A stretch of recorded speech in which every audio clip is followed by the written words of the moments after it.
Prime Minister Justin Trudeau is set to deliver a speech to one of the biggest unions in North America this week. On Tuesday, he'll speak at the Service Employees International Union North American Convention in Philadelphia to promote Canada-U.S. relations and trade.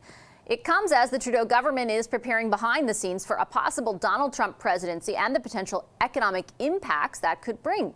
Trump has threatened to impose a 10% tariff on all imports, including those from Canada. And according to a recent report from Scotiabank, a quote, Trump victory and follow through on the policy side would likely see higher inflation than what could be expected in a Biden victory. Canada's ambassador to the U.S., Kirsten Hillman, is here now. Hi, Ambassador. Very good to see you. As always, thanks so much for making the time. Happy to be with you. I wanted to start off and just look ahead to next week in the Prime Minister's trip to the U.S. and more specifically, what the objective, in your view, is in addressing this group. The Prime Minister is coming to Philadelphia to address the Services Union, International Services Union, its Canadian and its American members. They have a conference every 4 years, so he's been invited to address them.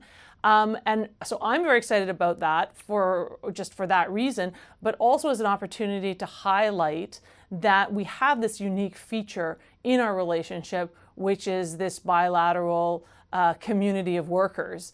And I think it's an expression of the fact that we have such integrated economies, we have such integrated workforces, and shared values in the labor space. Are there other significant meetings that the Prime Minister will be taking while he's in the U.S. next week? Yes, so we'll also have quite a robust business agenda. We are going to be meeting with a wide variety of businesses, not only from Pennsylvania, but some coming in from out of state for a few reasons. One, from a local perspective, Canada is Pennsylvania's #1 trading partner. Canadian companies create over 60,000 jobs in the state.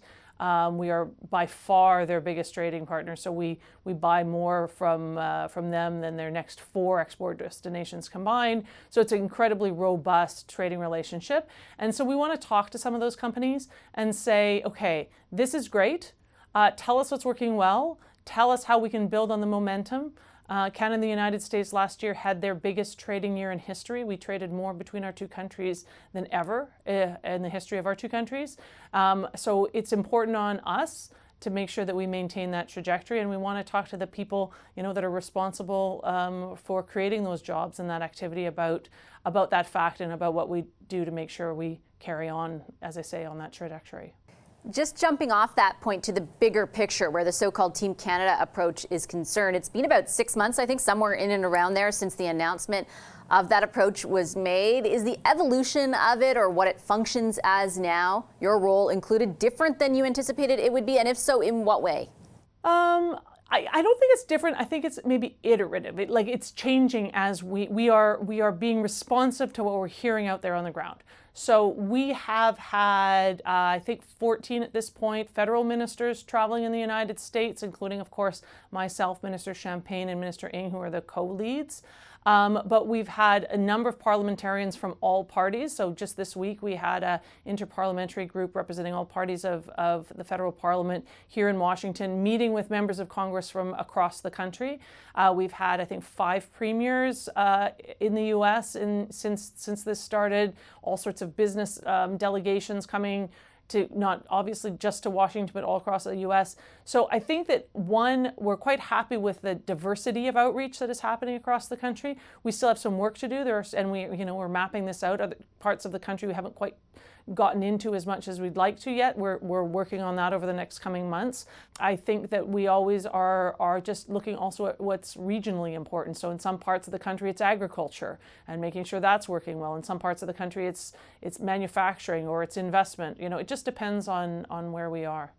I think from an outside perspective, part of what has evolved is the, cementing essentially of 2 candidates, and then some of the recent polling that I know Canadians are familiar with, which includes the fact that at this juncture, among likely voters, in 5 of the 6 swing states, Donald Trump is polling, in some instances, a lot ahead, in some instances, a bit ahead of Joe Biden. What's your team's outreach to current Trump officials? I think I read in the Globe and Mail last week that there's been outreach to former Trump officials, but is your outreach to current Trump people, and what does that look like, if so? Well, I mean, in a sense, current Trump people are his advisors in his ecosystem. And some of those are former Trump officials. There are people that are devoted to supporting him as a candidate. So we are meeting with those people, and a lot of them we know are actively involved in trying to develop the policies that they would put to him would he be elected. So some of them are some of the people that we dealt with during the last administration. Some of them are others, but most of them are people who are well known to us because they are either former Trump either officials or advisors, or there are people who are up on in Congress, elected officials in Congress, or at the state level. So we have all those contacts within the Republican Party. There are also a couple of think tanks across the country, that some in Washington, some in other parts of the country, that are also very actively involved in not only developing policy, but identifying who the candidates might be to work in a second Trump administration. And so we're also spending time with them trying to understand their policies, but also, who else they might direct us to. And what I would say is, and I think it's important to know, there's a huge openness to talk to Canada and Canadians, to me, to my team, about what they're thinking.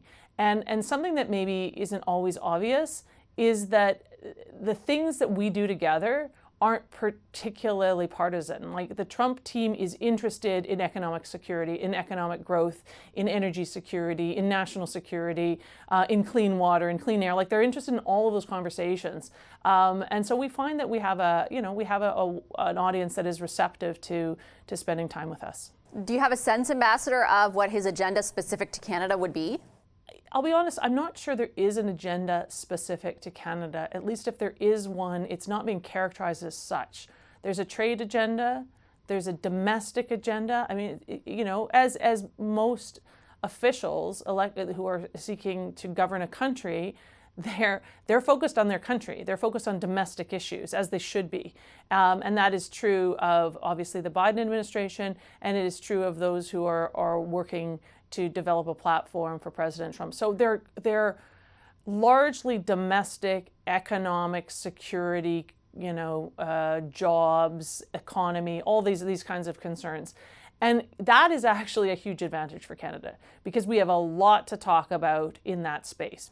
I just have time for one final question. And I had interviewed the president of Poland a few weeks ago, just after he himself met with former president and the GOP nominee Donald Trump. Does our prime minister have any intention to meet with Donald Trump before the election? I mean, I think that's a question for our prime minister. I'm not aware of any plans in that regard. Okay, I will leave it there. Ambassador, thanks so much for your time. Thanks very much.